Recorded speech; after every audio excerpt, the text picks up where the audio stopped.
Hello everyone, आप सभी का स्वागत है फिर से एक नए वीडियो के साथ। आज की वीडियो में हम डिस्कस करने वाले हैं सिलेक्शन पोस्ट फेज 10 के अंदर अपने जितने भी ज्योमेट्री के क्वेश्चन पूछे गए हैं उन सभी को हम डिस्कस करेंगे। ठीक है, देखो जो लोग रेगुलर वीडियो देख रहे हैं उनको पता है कि जो फेज 10 के अंदर हमने एलजेब्रा टॉपिक है उसको ख़त्म कर लिया है, और दूसरा अपन ने ख़त्म कर लिया है ट्रिग्नोमेट्री या टर्गो कह सकते हैं। ये दो टॉपिक को ख़त्म कर लिया है और मैंने आपसे बोला था कि लगभग विद इन 10 डेज के अंदर जितने भी टॉपिक हैं उन सबको हम ख़त्म कर लेंगे।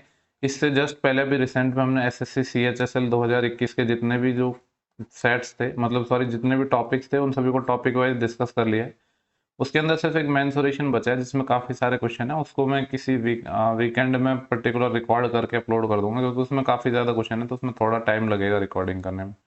ठीक है, तो जिन लोगों ने वो वीडियो नहीं देखे हैं वो देख सकते हैं। बाकी मैंने सीजीएल हो या फिर आईसीएआर का एग्जाम हो या फिर एनटीपीसी सीबीटी हो, जितने भी जो टीसीएस एग्जाम कंडक्ट करवाती है उन सब के मैंने आपको ऑलरेडी सॉल्यूशन प्रोवाइड करवा दिए हैं। ठीक है, एमटीएस के भी मैं देख रहा हूँ कुछ अच्छे अच्छे क्वेश्चन इस बार छांट के मैं करवा दूँ, क्योंकि सारे क्वेश्चन के करवाने का मतलब नहीं है। इस बार एसएससी एमटीएस में जो क्वेश्चंस पूछे गए ना वो काफ़ी, जो मैथ्स का लेवल रहा है वो इजी रहा है, तो उससे मैं कुछ पर्टिकुलर अच्छे अच्छे क्वेश्चंस छांट के आपको करवाऊंगा। सारे क्वेश्चंस नहीं करवाऊंगा क्योंकि उनका कोई मतलब नहीं है। क्वेश्चंस काफ़ी ज़्यादा इजी पूछे गए हैं तो वो मैं अभी बीच बीच में लाता रहूँगा उस पर भी वीडियो। ठीक है, तो बिना टाइम वेस्ट करे सीधा अपन स्टार्ट करते हैं। और देखो ज्योमेट्री में बहुत सारे कंसेप्ट होते हैं, तो जिस कंसेप्ट का यूज होगा बट इस जिन जिस जिन जिन क्वेश्चंस में, उन सबको मैं आपको साथ साथ में बताता जाऊँगा। क्योंकि देखो ऐसा तो है नहीं कि मैं एक साथ आपको सारे कॉन्सेप्ट बता पाऊँ, क्योंकि ज्योमेट्री में हज़ारों कॉन्सेप्ट है। ठीक है, देखो जो अपना पहला क्वेश्चन है ये आपने देखा भी होगा, मैं आपको बता भी देता हूँ। चलो देखो, चलो हम इसका थोड़ा सा यूज कर लेते हैं। एक सर्कल ले लेते हैं हम, और सर्कल की शेप मेरे को कहीं पे नज़र नहीं आ रही है वैसे। ओके, देखो यहाँ पे जैसे मैं अगर एक सर्कल लूँ, मान लो कि ये एक सर्कल है। ठीक है, इसको ब्लैंक कर देता हूँ। चलो ये एक सर्कल है। ठीक है, देखो ये तो एक सर्कल हो गई। आपको पता है कि जो सेमी सर्कल में जो बना एंगल है वो 90 डिग्री होता है। ठीक है, देखो कहने का मतलब क्या है, सिंपली देखो, अगर मान लो मैं आपसे बोलूँ कि ये मेरा क्या है, ए बी क्या है, मेरा डायमीटर है। ठीक है, व्यास है।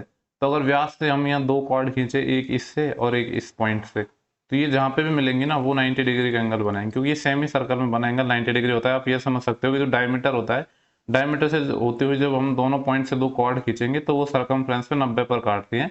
उसी कॉन्सेप्ट का यूज यहाँ पे करना है। ठीक है, देखो ये जो नोटेशन है मे बी आपको थोड़ा अच्छे से नहीं दिख रहे हो, तो मैं वापस लिख देता हूँ। ये अपना बी पॉइंट है, ये अपना ए पॉइंट है, और ये जो पॉइंट है ये अपना सी है। यहाँ पे इसका सेंटर है, ये वाला सेंटर है ओ, और ये जो पॉइंट है ये डी है। और यहाँ पे जो ये वाला एंगल है डायग्राम में, ये 50 गिवन है। हमको पूछा क्या है कि जो एंगल बी सी ए तो 50 है, यानी ये वाला एंगल 50 है, और हमसे पूछा है B D A. B D A यानी ये वाला एंगल पूछा है। ठीक है, तो देखो वही वाला कॉन्सेप्ट लग जाएगा। मैंने अभी आपको बताया कि सेम बेस हो। ठीक है, चलो देखो ये तो वैसे एक्चुअली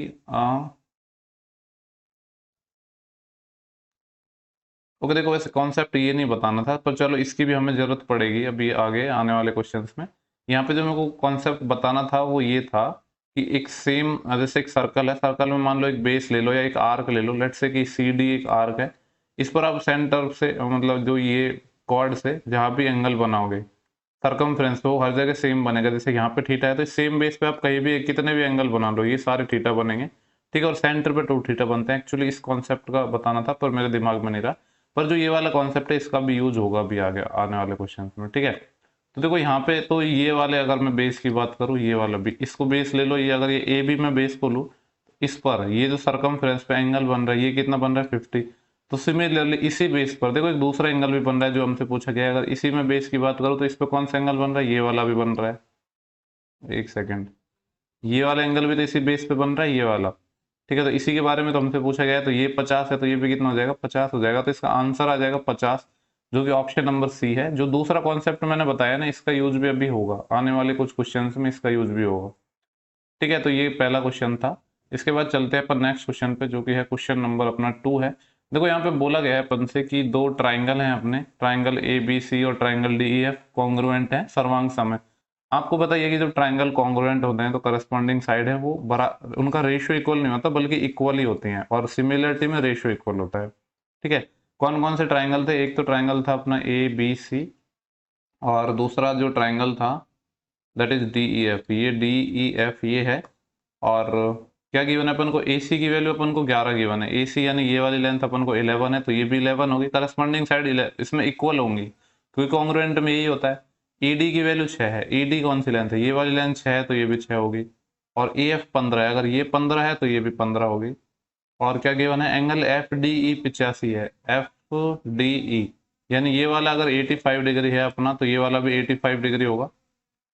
और एंगल ए बी सी 55 है, ए बी सी यानी ये वाला एंगल अगर 55 डिग्री है तो करस्पॉन्डिंग ये वाला एंगल भी 55 होगा। पूछा क्या इन्होंने, तो ट्राइंगल एबीसी का पेरीमीटर। ओके देखो, अगर ट्राइंगल एबीसी का मैं आपसे पेरीमीटर की बात करूं तो पेरीमीटर तो कितना आ जाएगा, देखो ये आ जाएगा 6 + 11 + 15, क्योंकि तीनों साइड का सम ही तो पेरीमीटर होता है। तो 11 और 6 17, 17 और 5 22 और 10 32, 32 तो पेरीमीटर आ जाएगा। तो 32 किस में, इसमें तो नहीं है और ना ही इसमें है, अभी भी दो ऑप्शन में फंस रहा है। एंगल और पूछ रहा है कि एंगल कौन सा पूछ रहा है, एंगल ई एफ डी यानी ये वाला एंगल, इसके बारे में और बात कर रहा है। तो ये देखो कितना होगा, 85 और 55 कितना हो गया, 9 और 5 14, 140 हो गया। तो ट्राइंगल के जो तीनों एंगल का सम 180 होता है, तो ये 40 हो जाएगा। तो ये हो गया। और एंगल जो अपना ई एफ डी है वो कितना आ गया 40। तो 32 डिग्री और 40 डिग्री ऐसा ऑप्शन हमें चाहिए। तो ये 32 है, ये 40, ये अपना वेरीफाई कर रहा है, जो कि ऑप्शन नंबर बी है। यहाँ पे जो टीसीएस के द्वारा जो आंसर दिए गए हैं या एसएससी के द्वारा जो आंसर दिए गए हैं उनको भी मैंने मार्क किया हुआ है। ठीक है, इसके बाद चलते हैं अपन नेक्स्ट क्वेश्चन पे, जो कि है अपना क्वेश्चन नंबर 4।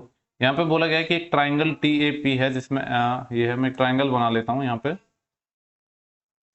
इस तरीके से है अपना कि ए ने ट्राइंगल टी ए पी, ये टी मान लेता हूँ, इस पॉइंट को ए मान लेता हूँ, इस पॉइंट को पी मान लेता हूँ। तो टी ए पी में जो टी है उसकी लेंथ 6 है और ए पी है उसकी लेंथ 8 है, यानी ये वाली लेंथ नीचे वाली 8 है। और क्या बोला हुआ है, के है वो ए पी का मिड पॉइंट है। ओके देखो यहाँ पे ए पी पर एक पॉइंट है के यहाँ पे, और ये इसका मिड पॉइंट है, यानी ये वाली लेंथ कितनी है यहाँ से यहाँ तक की 4 है, और ये वाली भी 4 है, क्योंकि मिड पॉइंट है तो जो लेंथ है वो दो पार्ट्स में बढ़ जाएगी ना। और आगे क्या बोला है, के है वो टीपी से ऊपर एक पॉइंट है। ठीक है, देखो के से अपन एक लाइन खींच रहे हैं जो टीपी पर मिलने के लिए, इसको किस पे काट रही है, ऊपर। तो ये पॉइंट है, ये ओ है। और हमें गिवन है कि जो एंगल ए के ओ है वो 120 है, ए के ओ यानी इस एंगल की बात कर रहा है, ये 120 डिग्री है। तो जो ये बचा हुआ एंगल है ये कितना हो जाएगा, 60 डिग्री, क्योंकि ये तो एक स्ट्रेट लाइन है ना।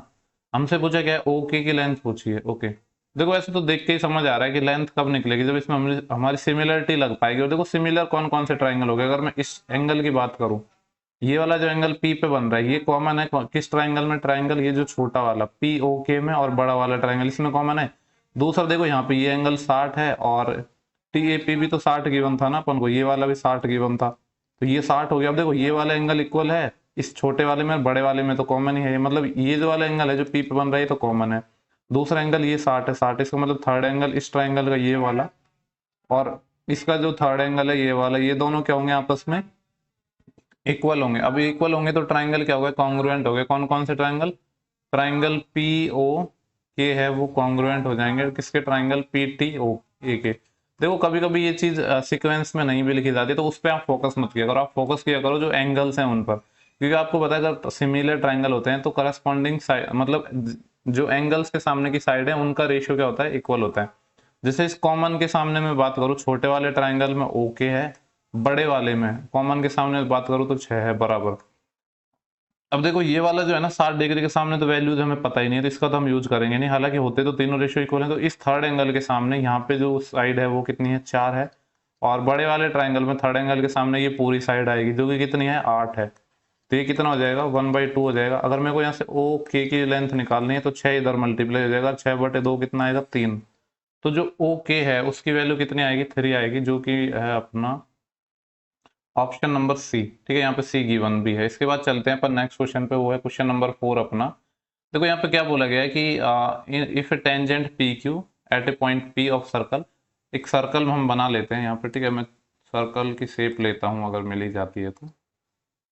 ये देखो एक सर्कल है अपना इस तरीके पे। ठीक है, ये एक सर्कल हो गया, इसको ब्लैंक ही कर देता हूँ, ज़्यादा बढ़िया है।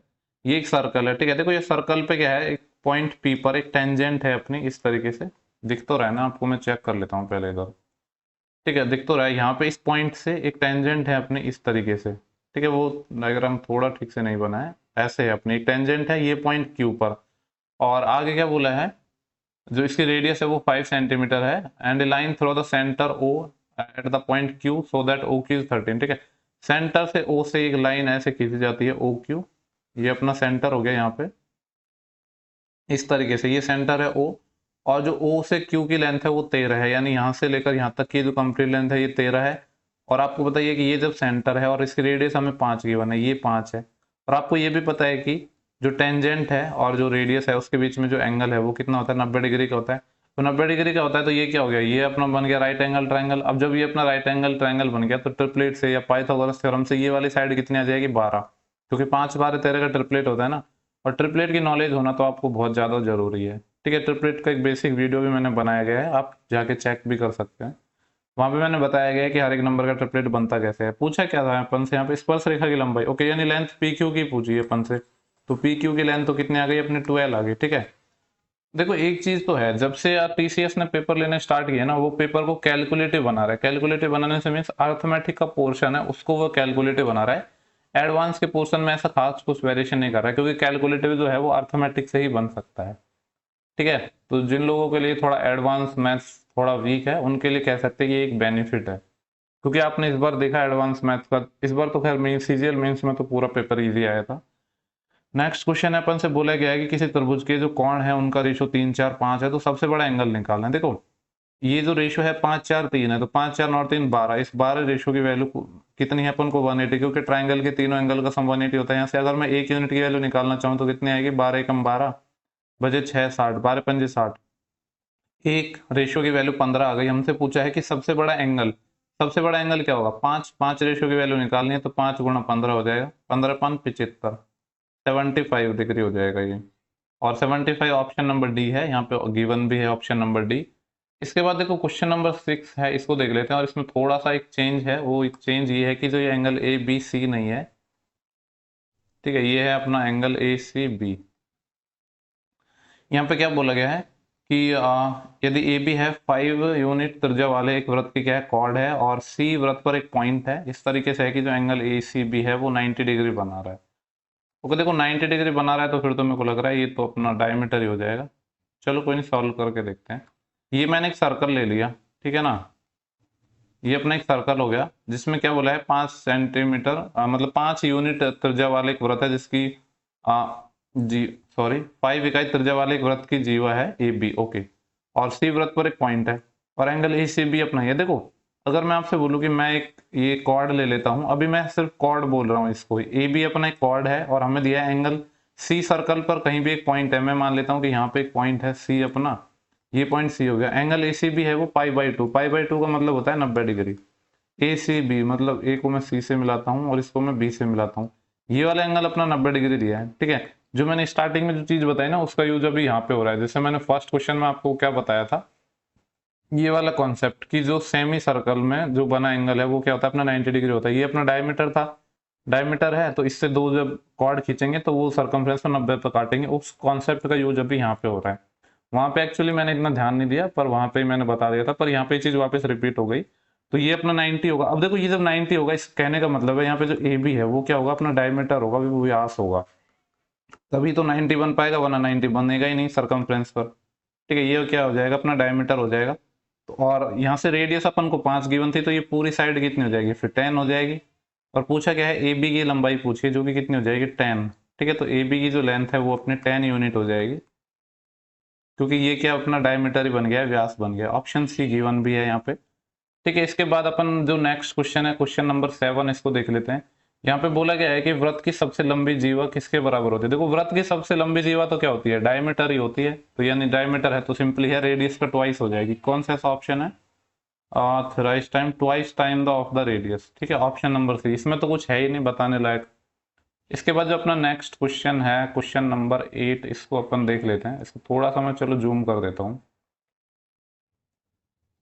ओके, लेट मी चेक कि आपको क्लियर विजिबल है ना। ओके, देखो यहाँ पे बोला एक ट्राइंगल है अपना एबीसी, में एक ट्राइंगल बनाने की कोशिश करता हूँ। इस तरीके से अपना ट्राइंगल ए, ये पॉइंट बी है, ये पॉइंट सी है, एबीसी एक ट्राइंगल है, और बी और सी के जो एंगल बाइसेक्टर हैं वो आई पर मिलते हैं। ओके, तो ये एंगल बाइसेक्टर पे अपना बेसिकली क्वेश्चन ही, इसका एंगल बाइसेक्टर ये हो जाएगा। ठीक है, यानी दोनों एंगल हैं वो सेम उसमें बटेंगे, और एक एंगल बाइसेक्टर अपना ये हो जाएगा। ठीक है, ये इस एंगल बाइसेक्टर हो गया। यहाँ पे क्रॉस लगाने का मतलब है कि ये मैंने एंगल बाइसेक्टर का साइन बनाया है। ठीक है, जनरली ऐसे ही बनाते हैं। ये आई पॉइंट पर मिल रहे हैं, तो हमसे पूछा क्या गया है, जो एंगल ए है वो तो 38 गिवन है अपन को, और पूछा है वो एंगल बी आई सी पूछा है, यानी ये वाला एंगल पूछा है। ठीक है, आपको पता होना चाहिए कि जो ये एंगल है BIC ये बराबर होता है 90 डिग्री प्लस A/2। ठीक है, ये जो आई है बेसिकली अपना इन सेंटर होगा यहाँ पे, तो ये 90 डिग्री प्लस आई, मतलब ए की वैल्यू तो 38 है, 38/2 19, तो 90 100 109 डिग्री आ जाएगा इसका। ठीक है, इस पे तो कोई इन सेंटर और सरकम सेंटर और अपना ऑर्थो सेंटर इन सब पे क्वेश्चंस पूछे जाते हैं, फिर ये क्या मेंस में भी पूछे जाते हैं, तो 109 होना चाहिए इसका आंसर। ऑप्शन नंबर बी है, जो कि 109 ही था ना। हाँ ठीक है, इसके बाद अपना जो क्वेश्चन नंबर 9 है इसको देख लेते हैं। इसको थोड़ा सा मिनिमाइज करता हूँ क्योंकि क्वेश्चन हो रहा है अपना क्रॉप। ठीक है अब शायद क्रॉप नहीं हो रहा होगा। यहाँ पे देखो क्या बोला गया है कि यदि ए बी सी त्रिभुज के 3 एंगल हैं और इस तरीके से हैं। देखो यहाँ पे हिंदी में थोड़ा ही ओवरलैप हो गया लिखने में, आप इंग्लिश में देख सकते हो। A-B है वो अपना कितना गिवन है, 60 गिवन है। और दूसरा है कि जो B-C है वो कितना गिवन है अपन को, 15 डिग्री गिवन है। और पूछा क्या है, एंगल ए के बारे में पूछा गया कि एंगल ए क्या होगा। देखो आपको पता है कि ए बी सी क्या है, एक ट्राइंगल के क्या है, एंगल्स हैं। तो कहने का मतलब ये है कि इनका जो सम है वो 180 डिग्री तो होगा, होगा कि नहीं, बिल्कुल होगा। और हमसे पूछा क्या गया, हमसे देखो एंगल ए के बारे में पूछा गया है, तो हम एक काम कर सकते हैं, बी और सी को एक ही टर्म में लिख दें हम, तो अपनी बात बन जाएगी कि नहीं, बिल्कुल बन जाएगी। देखो ए को तो मैं ए ही रहने दूंगा, अब बी को मैं क्या लिख सकता हूँ, यहाँ से बी को मैं ए की फॉर्म में निकालूंगा, तो बी को मैं लिख सकता हूँ A-60 लिख सकता हूँ ना। तो यहाँ पे बी की जगह मैं लिख देता हूँ A-60 प्लस। अब देखो सी की जगह क्या लिख सकते हैं हम, अगर यहाँ पे देखें तो यहाँ से मैं सी की वैल्यू निकालना चाहूँ तो सी को इधर भेजना पड़ेगा, तो ये B-15 हो गया। लेकिन अपन को तो ए की फॉर्म में लिखना है ना, तो और बी को क्या लिख सकते हैं हम, A-60। तो ये हो जाएगा A-60 और माइनस का 15 ऑलरेडी है, तो ये हो जाएगा A-75। ठीक है, तो जो सी है उसको अपन ये लिख सकते हैं, तो ये आ जाएगा अपना A-75। इसकी वैल्यू अपनी कितनी है, 180 डिग्री है। देखो यहाँ से देखा जाए तो ए यानी ये 3A हो जाएगा इक्वल टू, ये कितना होगा, देखो -60 है और -75 है, ये सारे दूसरी साइड चले जाएंगे, तो 180 में 60 जोड़ूंगा तो 240, और अपना कितना 75 और 24 और 7 31, यानी 315 आ गया ये अपना। ठीक है, अपन को तो ए चाहिए ना, 3 से भाग दे देते हैं तो बेसिकली 105 ही आ जाएगा ये तो, क्योंकि 105 का 3 गुणा 115 होता है, तो 105 डिग्री आ जाएगा ए। यही पूछा है ना हमसे, ए के बारे में पूछा गया था, जो कि अपने क्या आ जाएगा 105 आ जाएगा। 105 कौन सा ऑप्शन है, ऑप्शन नंबर ए है, और यहाँ पे ए गिवन भी है। ठीक है, अब तक तो अपने आसान क्वेश्चन पूछे गए हैं, कोई भी ऐसा कोई खास तगड़ा क्वेश्चन नहीं पूछा गया है। ठीक है, इसके बाद चलते हैं अपन क्वेश्चन नंबर 10 पर, उसको देखते हैं क्या पूछा गया है। ठीक है, तो देखो क्वेश्चन नंबर जो 10 है अपना, यहाँ पे क्या बोला गया है कि P A the length of the tangent of a circle from A point P is 17। ठीक है, जो टेंजेंट है उसकी लेंथ ये है। यहाँ पे मैं एक सर्कल बना लेता हूँ, चलो। ठीक है, देखो ये अपना एक सर्कल है यहाँ पे, एक सेकंड इसको मैं थोड़ा सा एडजस्ट कर देता हूँ। ठीक है, थोड़ा स्पेस की यहाँ पे अपने पास कमी है, तो इसको मैं और छोटा बना लेता हूँ। ठीक है, आई थिंक अब एडजस्ट हो जाएगा। ये अपना एक सर्कल है और एक पॉइंट पी से बोला गया है कि पॉइंट पी से जो टेंजेंट है, नहीं, बिंदु पी से एक वृत्त की स्पर्श रेखा की लंबाई। ओके, ठीक है, बिंदु पी से अपना एक टेंजेंट खींचा है जिसकी जो लेंथ है वो कितनी गिवन है अपन को, 17 गिवन है, 17 है। और बोला गया है कि बिंदु पी से जो सेंटर है उसकी दूरी 20 है। तो यहाँ से अगर मैं सेंटर को मिलाऊं तो ये वाली दूरी 20 है। आपको पता है कि अगर ये सेंटर ओ है तो यहाँ से अगर मैं इस टेंजेंट को मिलाऊंगा तो ये 90 डिग्री पर काटेंगे, तो पाइथागोरस थ्योरम लग जाएगी सिंपली। हमें पूछा क्या है, वृत्त की त्रिज्या पूछी ना। ठीक है, मान लो इस पॉइंट को मैं ए मान लेता हूँ, तो ओ ए तो वृत्त की त्रिज्या होगी, तो अगर ओ ए की मैं लेंथ पूछना चाहूँ आपसे जो कि रेडियस होगी, तो पाइथागोरस थ्योरम लगा दो। ये कितना हो जाएगा, हाइपोटेनस का स्क्वायर, कर्ण का स्क्वायर 400 माइनस 17 का स्क्वायर 289, तो 11 तो यहाँ से बच गया और 100 यहाँ से 111, अंडर रूट में 111 आ जाएगा, 111 है ऑप्शन नंबर ए। ठीक है, इसके बाद चलते हैं अपन क्वेश्चन नंबर नेक्स्ट, जो कि अपना है क्वेश्चन नंबर 11। देखते हैं कि क्या पूछा गया है यहाँ पे। देखो क्वेश्चन नंबर 11 में पूछा गया एक ट्राइंगल है ए बी सी, तो मैं यहाँ पे बना लेता हूँ, चलो इधर। ये अपना ट्राइंगल है, ये पॉइंट ए मान लेता हूँ, इसको मैं बी मान लेता हूँ, इसको मैं सी मान लेता हूँ।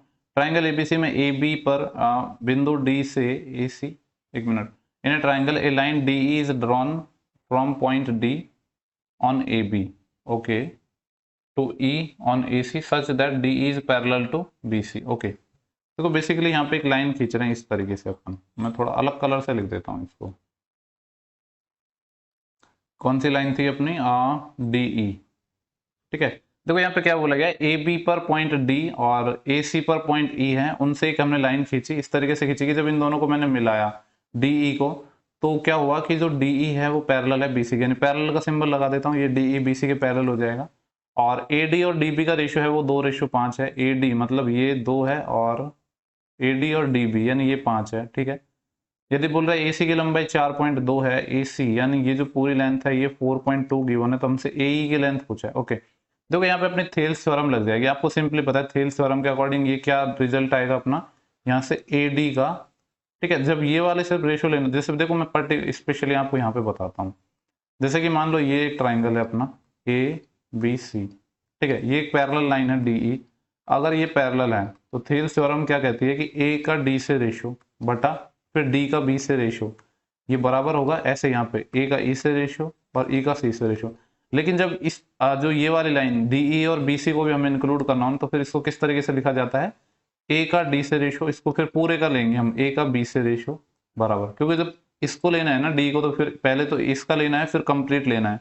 ऐसे ही ए का ई से लेना पड़ेगा फिर कंप्लीट ए का सी से, ये बराबर होगा। अब ये वाला जो रेशियो इंक्लूड हो जाएगा डी का ई से रेशियो अपन बी का सी से रेशियो, ठीक है। ये चीज मैंने आपको पहले कई बार बताई है, आप इसको नोट भी कर सकते हैं, अभी मैं यहाँ से इरेज कर रहा हूँ, जगह नहीं है इसलिए, ठीक है। तो इसको आप नोट कर लेना।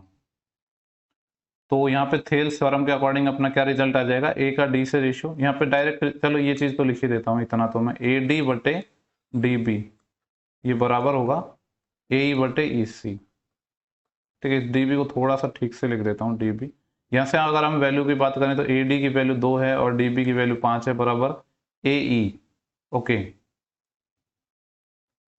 ए ई अपन को नहीं पता है, और वैसे देखो यहाँ पे पूरा ही रेशियो काम आ रहा है अपना, मतलब ई सी वाला काम आ रहा है, तो फिर इस तरीके से नहीं लिखेंगे, जो दूसरा भी मैंने लिख के बताया ना उसी रेशियो को हम काम लेंगे यहाँ पे, तो इसका यूज नहीं करेंगे हम। ए डी का पूरा सबसे रेशियो लेंगे कंप्लीट ए बी से, ये बराबर होगा ए ई का पूरा ए सी से, क्योंकि तभी तो ये जो पूरी लेंथ है ये यूज हो पाएगी। तो ए डी अपना 2 है और ए बी कितना हो जाएगा, 2 और 5 7, बराबर ए ई की जो लेंथ है वो नहीं पता है, इसको मैं एक्स मान लेता हूँ। और हमसे क्या पूछा है ए, चलो ए ही लिख देता हूँ, कोई प्रॉब्लम नहीं है। और ए सी की लेंथ तो 4.2 है, तो देखो 7 से ये कट जाएगा 0.6 टाइम और 0.6 इधर मल्टीप्लाई हो जाएगा, तो जो ए ही है वो कितना आ जाएगा, 1.2 आ जाएगा, क्योंकि 0.6 को जब 2 से मल्टीप्लाई करूंगा तो 1.2 आएगा। ऑप्शन नंबर ए है, ठीक है। आसान क्वेश्चन था अपना, थेल्स थ्योरम पे बेस्ड था बेसिकली ये क्वेश्चन, और थेल्स थ्योरम पे काफी क्वेश्चन पूछे जाते हैं एग्जाम में, फ्री हो या फिर मेंस हो। इसके बाद जो अपना नेक्स्ट क्वेश्चन है, बोला कि ओ है वो ट्राइंगल एबीसी का क्या है, लंब केंद्र है, ऑर्थो सेंटर है, ठीक है। मैं एक ट्राइंगल बना लेता हूँ, ट्राइंगल का जो नाम है वो क्या है, A B C. A B C एक ट्राइंगल है, ओ ऑर्थो सेंटर है और एंगल बी ओ सी 140। देखो ओ ऑर्थो सेंटर है तो, और एंगल बी ओ सी यानी ये वाले एंगल की बात कर रहा है, ये जो एंगल है ये 140 डिग्री है, तो एंगल बी ए सी इसके बारे में पूछा गया, ठीक है। तो देखो मैं आपको बता देता हूँ, जब ऑर्थो सेंटर के केस में क्या होता है, जो एंगल बी ओ सी है वो बराबर होता है किसके बराबर होता है, 180 डिग्री माइनस एंगल ए इसके, ठीक है। तो अब एक्चुअली इसमें तो बी ओ सी दिया है, इस केस में तो हमें तो बी ओ सी की वैल्यू रख देते हैं, ये है 140 बराबर 180 माइनस ए एंगल ए। अपन को अगर एंगल ए की वैल्यू चाहिए तो क्या करना होगा, इस ए को तो उधर ले जाना पड़ेगा और 140 को इधर लाना पड़ेगा, तो 180 में से 140 जाएगा तो फिर 40 आ जाएगा। यही पूछा गया था कि जो एंगल ए है वो क्या हो जाएगा, 40 हो जाएगा, जो कि ऑप्शन नंबर ए है, ठीक है। इसके बाद जो नेक्स्ट क्वेश्चन है वो है अपना क्वेश्चन नंबर 13। ज्यादा क्वेश्चन नहीं है इसमें, 17 क्वेश्चन है। देखो सिलेक्शन पोस्ट में ना जो अपना अर्थमेटिक पोर्शन है उसको एज कम्पेयर ज्यादा पूछा जाता है अदर एसएससी एग्जाम के। ओके, देखो जो अपना नेक्स्ट क्वेश्चन है वो है क्वेश्चन नंबर 13, इसको देख लेते हैं। यहाँ पे बोला गया कि जो ट्राइंगल है जिसकी जो एंगल्स का रेशियो इस तरीके से है, 3 2 5 1 6, 6 रेशियो की वैल्यू 180 डिग्री है, तो यहाँ से एक रेशियो की वैल्यू 30 आ जाएगी। एक रेशियो की वैल्यू 30 आ जाएगी तो एंगल्स हैं वो अपने कितने कितने आ जाएंगे, 30 एकम 30, 30 दूनी 60 और 30 3 90, ठीक है। देखो 30 60 90 है, यानी ये तो राइट एंगल ही बना दिया अपन अपना। ये किस तरीके से हो जाएगा, एक एंगल अपना 30 है, एक तो 90 रहेगा ही और एक अपना 60 है, ठीक है। तो इसमें आप वैसे रेशियो भी लगा सकते हो। देखो 30 के सामने अपनी साइड 1 होती है, और तो ये √3 हो जाएगी। ये देखो कैसे निकालते हैं, tan बेसिकली tan लगाते हैं यहाँ पे, tan 30 कितना होता है 1/√3। अब 60 देखो, क्योंकि आपको पता है एंगल के सामने परपेंडिकुलर होता है, तो tan 60 कितना होता है √3/1, तो इसके सामने परपेंडिकुलर है √3/1, सेटिस्फाई हो गया। तो ये 2, तो ऐसे ये जो रेशियो है ना ये डायरेक्ट लोगों को याद भी होता है। तो करस्पॉन्डिंग साइड का रेशियो क्या हो जाएगा, ये जो 1 था ये 30 डिग्री के सामने था, तो 30 डिग्री के सामने 1 साइड आ जाएगी। ये साइड्स का रेशियो लिख रहा हूँ अब मैं, ठीक है। जो साइड्स का रेशियो है वो लिख रहा हूँ। तो जैसे जैसे एंगल्स का जो करस्पॉन्डिंग है 1 2 3 उनके करस्पॉन्डिंग हम साइड्स का लिख देंगे। 30 के सामने 1 है, दूसरा एंगल 60 था, 60 के सामने √3 है और 90 के सामने 2, तो 1√3 2 ये आ जाएगा। 1√3 2 तो पहला ही ऑप्शन हो गया, ठीक है। लेकिन देखो यहाँ पे मैं एक और चीज कंसीडर करके चलूंगा। मैं मान लेता हूँ कि आपको ये चीज नहीं आती है, ठीक है, आप बोले फिर भी इसको कैसे निकालना है, या आप ये कह सकते हो कि यहाँ पे अगर अपना राइट एंगल ट्राइंगल नहीं बनता, कुछ और बनता, तो फिर कैसे निकालते, तो फिर हम निकालते साइन रूल से, ठीक है। अब साइन रूल क्या होता है वो मैं आपको बता देता हूँ। मान लो कि एक ट्राइंगल है इस तरीके से, अपना ये ए है, ये बी है, ये सी है। ए के जो सामने साइड है वो ए है, बी के सामने साइड बी है, सी के सामने साइड सी है। ये जो एंगल बन रहा है ये सी है, ये एक ए के करस्पॉन्डिंग ए बन रहा है, बी के करस्पॉन्डिंग बी बन रहा है। तो साइन रूल अपना क्या कहता है कि देखो जैसे ये ए साइड है ना, तो इस ये डिवाइड, इसके सामने जो एंगल है साइन ए, ये बराबर होता है बी अपॉन, बी के करस्पॉन्डिंग एंगल कौन सा होगा, ये वाला साइन बी, बराबर। ऐसे ही जो सी साइड, ये वाली साइड, और इसके जो सामने एंगल होगा वो क्या होगा, ये सी, साइन सी। ये आपस में क्या होते हैं, इक्वल होते हैं, ठीक है। अब एक बात बताओ, अगर मैं आपसे बोल रहा हूँ कि ये चीजें इक्वल होती हैं, यानी बराबर, मैं मान लेता हूँ कि के होती है, ठीक है। तो यहाँ से अगर मेरे को साइड्स का रेशियो निकालना होगा, ठीक है, तो यहाँ से अगर अपन को देखो साइड्स का रेशियो निकालना होगा, तो आप इस तरीके से कह सकते हैं साइड्स का रेशियो क्या आ जाएगा, ए बी सी है, वो ये निकाल लो आप। के तो देखो कांस्टेंट मान लो, 1 मान लो, क्या ही फर्क पड़ रहा है। तो ये क्या हो जाएगा, ये इधर क्रॉस मल्टीप्लाई हो जाएंगे, यानी sine A ratio sine B ratio sine C, ठीक है। तो यहाँ से आप वैल्यू रख दो, एक तो अपने थी साइन 30 और एक था अपना साइन 60 और दूसरा था साइन 90, ठीक है, ये साइन 90। यहाँ से अगर हम वैल्यू रखोगे तो ये कितना आ जाएगा, अपना साइन 30 1/2 होता है और साइन 60 √3/2 होता है और साइन 90 1 होता है, ठीक है। अब अगर आप एलसीएम लोगे तो 2 एलसीएम आ जाएगा, तो ये रेशियो कितना आ जाएगा, 1:√3:2। यही तो आया था अपना 1:√3:2, यही आया था ना, चेक कर लेते हैं कहाँ गया, ऑप्शन नंबर ए 1:√3:2, ठीक है। तो दोनों तरीके मैंने आपको बता दिए हैं, जब राइट एंगल बनता तब, और एक नॉर्मल सिनारियो होता उस केस में भी मैंने आपको बता दिया, ठीक है। अब आपको कोई डाउट नहीं होना चाहिए। इसके बाद हम चलेंगे नेक्स्ट क्वेश्चन पर, और बोला गया कि observe the given figure and find the value of S. S की वैल्यू फाइंड करनी है।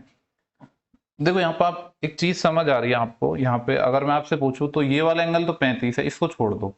यहाँ पे ये 4 है और ये 10 है। देखो 4 और 10 का अगर मैं आपसे रेशियो की बात करूँ तो ये कितना है, ये है 2 दूनी 4 2 5 10, यानी 2:5 में ही है।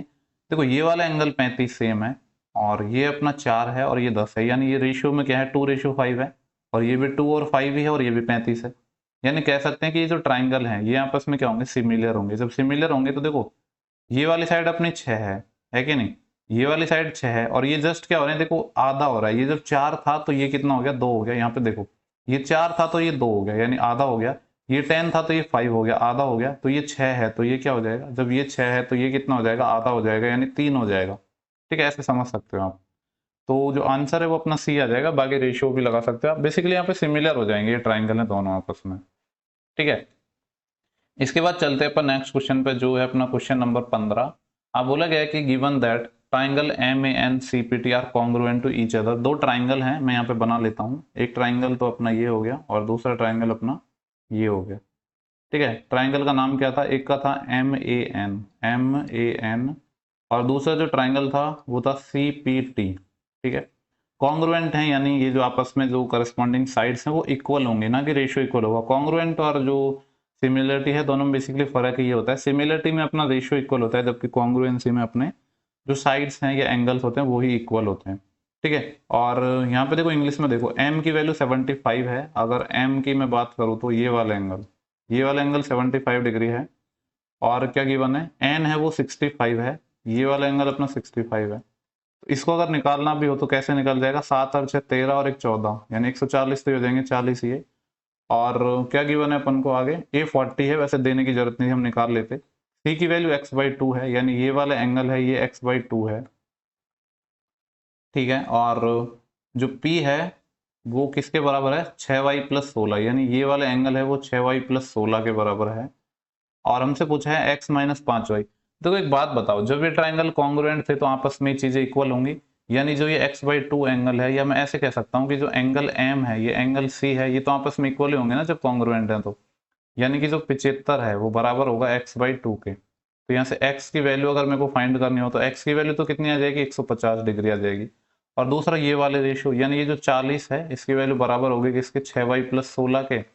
ठीक है, या अगर एंगल लिखना चाहो तो यहाँ पे लिख लो ब्रैकेट में, जो एंगल ए है ये एंगल पी के इक्वल होगा क्योंकि कॉन्ग्रुएंट है। तो यहाँ से अगर हम निकालना चाहें तो 6y की वैल्यू कितनी आ जाएगी, 40 माइनस का 16, 40 में से 10 जाता तो 30 और 6 और चले गए 24। तो y की वैल्यू कितनी आ जाएगी, यहाँ पे 6 चौके 24, y 4 आ गया। पूछा क्या है हमसे, x - 5y, जो पूछा है उसको निकाल लेते हैं। हमसे पूछा है x - 5y, x तो अपना 150 है, -5 गुणा y, देखो 5 चौके 20 हो जाएंगे, ये 150 में से जब 20 घटाएंगे तो 130 आएगा, तो 130 डिग्री आना चाहिए। 130 डिग्री ऑप्शन नंबर डी है। ठीक है, आसान क्वेश्चन था। इसके बाद अपन चलते हैं नेक्स्ट क्वेश्चन पर, जो कि है अपना क्वेश्चन नंबर 16। बोलेगा एक ट्राइंगल एबीसी में भुजा बीसी को शीर्ष सी से बिंदु डी तक इस प्रकार बढ़ाया जाता है। मैं एक ट्राइंगल बना लेता हूं पहले तो। ये अपना एक ट्राइंगल हो गया ए बी सी। ठीक है, इसमें क्या हो रहा है कि जो साइड बीसी है उसको एक्सटेंड किया जाता है पॉइंट्स, यही था ना, BC is extended from vertex C to point D. BC को एक्सटेंड किया जाता है डी पॉइंट तक। किस तरीके से एक्सटेंड किया जाता है कि जो एंगल ACB है, ACB यानी ये वाला एंगल, इसकी अगर मैं बात करूं तो ये, और ACD यानी ये वाला एंगल, ये जो रेशियो है ये 2:3 है। मान लो देखो ये 2x है और ये 3x है, आपको पता है ये तो एक स्ट्रेट लाइन है, इसका मतलब जो ये 5x है ये 180 डिग्री के बराबर होना चाहिए। तो यहाँ से x है वो कितना आ जाएगा अपना, 36 आ जाएगा। x की वैल्यू 36 आ गई, तो कहने का मतलब है ये एंगल कितना हो जाएगा, 36 दूनी 72 हो जाएगा अगर निकालना होता, और ये 108 हो जाएगा, 36 से 108। आगे और भी हमें कुछ गिवन है, जो एंगल ए है वो 75 है, ये वाला एंगल अपन को 75 डिग्री गिवन है। पूछा क्या है, तो 2b का मान बताना है। ठीक है, देखो अगर मैं यहाँ आपसे पूछूं कि जो एंगल b है वो कितना होगा, तो 180 में से क्या करेंगे हम, माइनस कर देंगे ये दोनों एंगल को, एक तो 75 को, क्योंकि ये वाला एंगल 75 था ना, और ये 72, ये 72 ये वाला नहीं है, ये सी पे है, ये 72, इन दोनों को माइनस कर दो।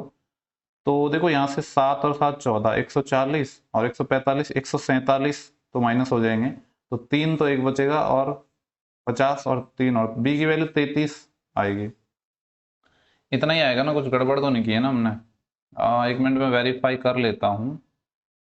क्योंकि देखो यहाँ पे अपना जो बी है ना ये कितना निकल के आएगा, 33 आएगा यहाँ से। ठीक है, जो बी है इसकी वैल्यू 33 आएगा, और मैंने अभी इसको वेरीफाई किया, क्वेश्चन को यहाँ पे 2b नहीं पूछा गया, पहली बात तो यहाँ पे बी ही पूछा गया है। ठीक है, ये गलती से टाइप हो गया, तो बी के बारे में पूछा गया है, और ये ऑप्शंस भी आपको इसको ए कर लो। ठीक है, ये बी नहीं है, इसका आंसर ए होगा। ठीक है, इसको एक सेकेंड रुको, इसको यहाँ से मैं मिटा देता हूँ कि जो ये आंसर है ये अपना बी इन्होंने गिवन है। ठीक है, इसमें कुछ मिसप्रिंट हो गए होंगे टाइप करने में, इसको हटा देते हैं हम। 33 इस सवाल का सही आंसर होगा। इसके बाद जो अपना नेक्स्ट क्वेश्चन है, आई थिंक लास्ट क्वेश्चन है अपना ये। ठीक है, देखो ये एक ही लैंग्वेज में दिख पा रहे हैं, कोई नहीं, मैनेज कर लेना। बोल रहा है कि एक ट्राइंगल है अपना PQR, यहाँ पे मैं एक ट्राइंगल बना लेता हूँ। ठीक है, दूसरे कलर से बनाता हूँ जो अच्छे से विजिबल हो। ये अपना P है, ये अपना Q है, और ये अपना R है, PQR, जिसमें बोल रहे हैं PQ और PR के मध्य बिंदु, यानी PQ का मिड पॉइंट है एक, तो PQ का मिड पॉइंट मान लो एक पॉइंट यहाँ पे है अपना, ये PQ का मिड पॉइंट हो गया, और एक PR का मिड पॉइंट हो गया, ये हो गया। मिड पॉइंट है S और T। ठीक है, इनको जो मिलाने वाले एक लाइन खींची जाती है ST इस तरीके से, और बोला है साथ ही जो ST है वो QR के पैरेलल है। ऐसा क्वेश्चन अभी तो किया था हमने, ST QR के पैरेलल है, तो निम्नलिखित में से कौन सा विकल्प है वो सही होगा, हमसे ये पूछ रहा है। बेसिकली यहाँ पे रिलेशन अपन को गिवन है, तो देखो आप अपन को सारे रिलेशंस चेक करने पड़ेंगे, इतना ही गिवन है ना आपको यहाँ पे। ओके, देखो वैसे ये मिड पॉइंट है, तो यहाँ से जो एक रिलेशन आपको पता होना चाहिए, क्योंकि यहाँ पे बोला है जो S और T है वो क्या है, मिड पॉइंट है। वो क्वेश्चन अपना अलग था, थेल्स थ्योरम में क्या था सिर्फ पैरेलल ही था, लेकिन यहाँ पे मिड पॉइंट भी है। इस केस में क्या होता है, जो ST होता है ना ये हाफ होता है, किसका हाफ होता है, QR का। ठीक है, तो आपको ये रिजल्ट देखना है बेसिकली, तो यहाँ से क्या आ जाएगा, 2ST बराबर QR, ऐसा कोई रिजल्ट है अपने पास, क्योंकि सिर्फ यही एक रिजल्ट निकल सकता है। 2ST बराबर QR ऑप्शन नंबर डी है। ठीक है, और शायद जहां तक मेरे को पता लग रहा है कि ये लास्ट सवाल है। ओके, तो इस सिलेक्शन पोस्ट पेज 10 के अंदर अपने ज्योमेट्री के जितने क्वेश्चन आए थे, क्योंकि देखो मैंने पहले ही बोला था ज्योमेट्री के, या फिर कह सकते हैं कि जो एडवांस पोर्शन है वो फेज 10 के अंदर अपना बहुत कम पूछा जाता है, अर्थमेटिक ज्यादा पूछा जाता है। पर हम सारे टॉपिक्स को डिस्कस करेंगे, अभी हम एडवांस को कर रहे हैं, फिर जब एडवांस के खत्म हो जाएंगे फिर हम अर्थमेटिक को करेंगे। ठीक है, तो इस वीडियो में इतना ही था। अगर आपको सेशन पसंद आया तो सेशन को लाइक जरूर करें और शेयर जरूर करो आप, ठीक है। सेशन को आपको लाइक जरूर करना है, कमेंट भी करना, ठीक है। मिलते हैं नेक्स्ट वीडियो में जल्दी, तब तक के लिए आप पढ़ते रहिए। Thank you for watching, have a good day.